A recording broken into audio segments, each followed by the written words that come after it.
Genesis chapter 50 marks the conclusion of Joseph's story and offers details of Jacob's death, funeral, and Joseph's final days in Egypt.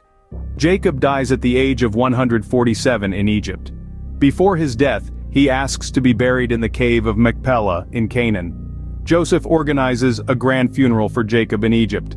Pharaoh grants him permission to travel to Canaan to fulfill Jacob's wish to be buried with his ancestors.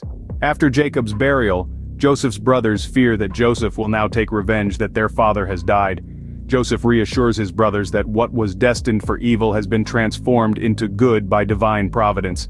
He assures them of his protection. Joseph lives for many more years in Egypt, feeding and caring for his family.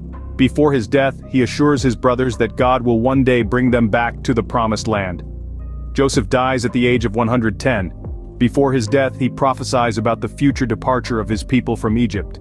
Joseph asks that his bones be carried to Canaan when the Israelites return to their land. He dies convinced that God will fulfill this promise. Genesis chapter 50 ends Joseph's story with the death of Jacob and Joseph himself. It underlines the reconciliation and divine providence that turned evil into good. Joseph's request to take his bones back to Canaan foreshadows Israel's future exodus. Joseph's story illustrates God's faithfulness to his promises and his ability to use events to accomplish his purposes.